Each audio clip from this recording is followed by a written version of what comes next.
One of the online sources of information on the senior degree calls it the least known of the early scouting programs. I am fortunate that I have been given some insight into the Senior Degree Society, which I'm sharing with you tonight. I believe that no one who was a member of the society is alive today. It is only through memories we can learn about the society. One of my mentors was a scout in Brooklyn, New York in the late 1930s and early 1940s. He became a member of the senior degree in 1941 and collected some of the memorabilia and ritual items of the society, which you will be looking at tonight. As noted above, you can find a few paragraphs online describing the society, collected from some of the literature and memorabilia, but that is only a slice of history. My talk will be divided into three main parts: the history, the rituals with ritual memorabilia, and the insignia. The society was founded by Frank Gray, who was a professional or maybe just a volunteer in the Montclair Council of New Jersey. He wrote the manuals and rituals for the society. The program started in 1914 in Montclair under the name the Old Guard. We have very little information about the Guard, beyond the fact that it morphed into the senior degree probably around 1917. The Old Guard and the senior degree were simultaneously active in Montclair and referred to often in the history of Glenn Gray. As with other early programs that augmented the official program of the BSA, information was shared with scouters and councils. The Brooklyn Council experimented with the program, and in the early 1920s adopted it as an official council program. Chapters were established in all of the 17 districts of the council, and manuals were published under the council's logo. Other councils, especially in New Jersey, also adopted the program. Unfortunately, we have no record of the actual number of chapters and councils, except in the program books of the society's convocation. Since they gave only the name of the chapter, it's difficult to determine which councils were represented. In 1934, the Senior Degree Society became one of the approved program experiments of the BSA. I believe that the program ceased officially when the Order of the Arrow became the only official honor program, although there were indications that some chapters continued into the mid-1950s. The program consists solely of two rituals. My understanding from my mentor that selection for membership was from those scouts who first were selected to be leaders in their troop, otherwise patrol leaders,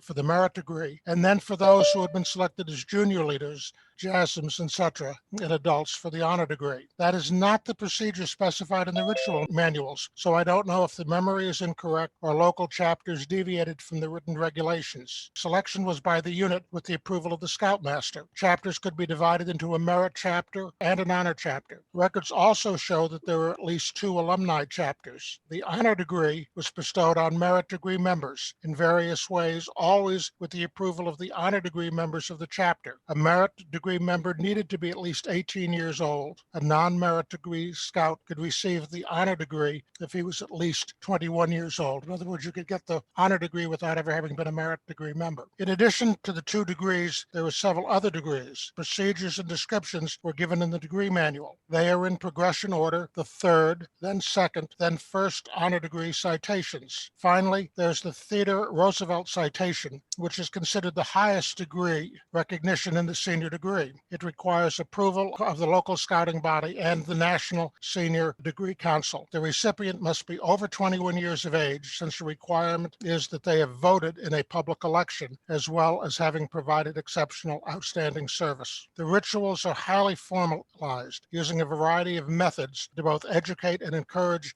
introspection on the part of the candidates. Team members consist of a degree master, a master of ceremonies, a junior standard, a senior standard, a master standard, and two gatekeepers. We don't have enough time to go into the details of the two rituals. I'll note that there are no references to First Nation culture in either ritual. Online information says that the rituals are related to Masonic ritual. Not being a Mason, I can't vouch for this. I will note three pieces of the ritual. In the merit degree, the candidates are handed a stone in which a fossil has been embedded and come loose. The candidate is asked to fit the loose fossil into the stone. There is only one way that the fossil will fit. The history of the stone is related, and the message of perseverance is given. Toward the end of the ritual, a member tells the story of the coins. Depending on the availability of certain coins, there are two optional sets of stories. The ones shown here are 6 pennies from the 1820s, a piece of 8, an English shilling dated from 1715 to 1750, and an English gold sovereign dated 1760 to 1775. Each set of those coins has a story to illuminate the candidate. Okay, the pennies are Abe Lincoln walking miles to return change, representing honest money. The piece of 8 is pirate money, produced by slaves basically in South America, representing easy money. The shilling is Ben Franklin starting the public library system through public subscription, representing the good turn. And finally, Benedict Arnold is the gold sovereign, representing the price of betrayal. Coins are passed to the candidates after each story to examine. Just before the last coin is passed, candidates are reminded of the scout oath and the degree oath and the value of the coins. They are told they can break their oaths, take the coins, and leave, never to return to scouting with no other penalty. You never want to see coins move through hands as fast as it does at that point. For the honor degree, the candidates are told to prepare a supper with the costs borne by the members. The candidates must buy, cook,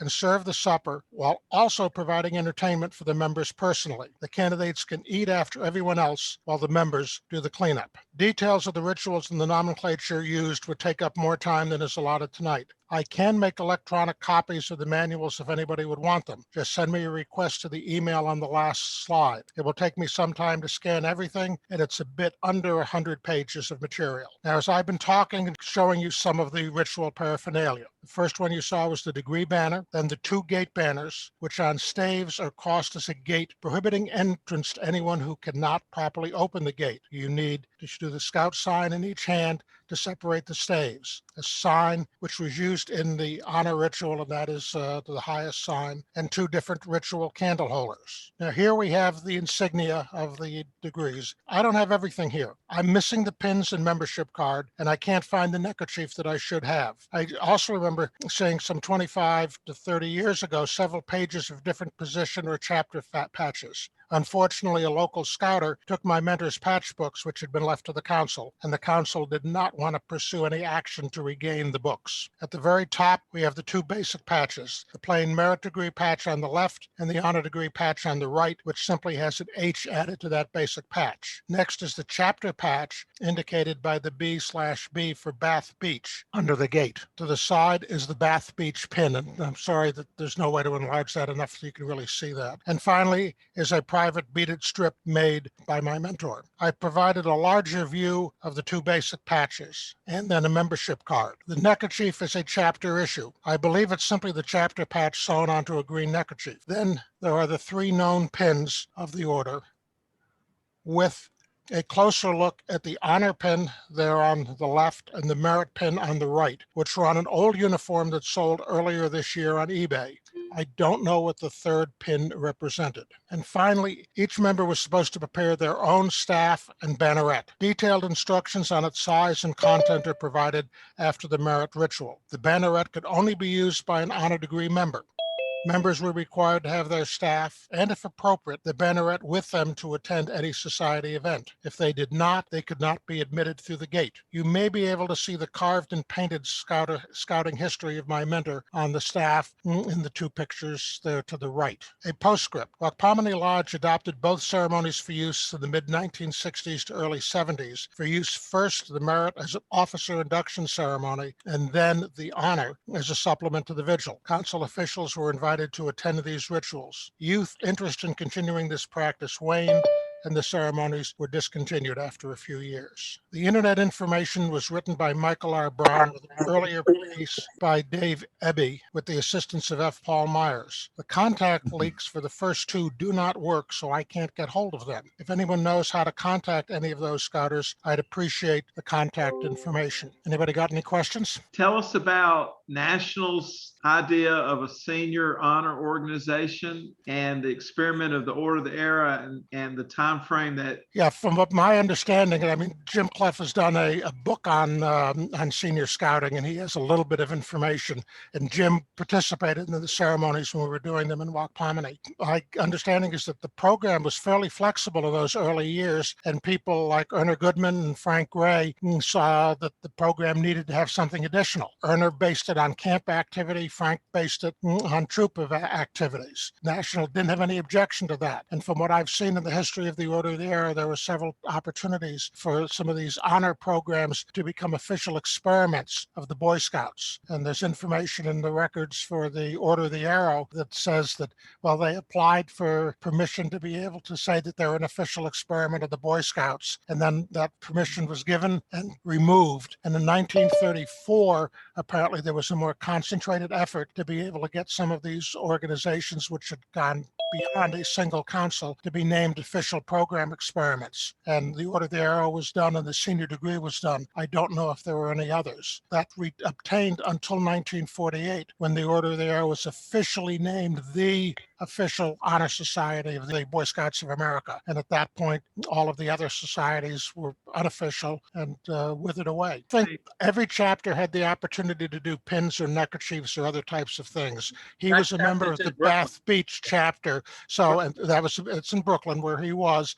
So that is only for one chapter. What I didn't know is whether that large green patch with the gates on it, whether that was a generic chapter patch, and they simply were able to put something on it to indicate the chapter. If you looked at the thing, you can see that at the bottom of that, it has the B/B put on that. So that's why I'm thinking that it might have been a generic patch, but my problem with this is I didn't think enough about these things. When my mentor, who would have known most of this information, I could ask that question. And I think those of us of a certain age, we've realized that when we were kids or young adults, that we could have asked the founders of councils, of Order of the Arrow lodges, all of this type of information. We never thought to do that type of thing.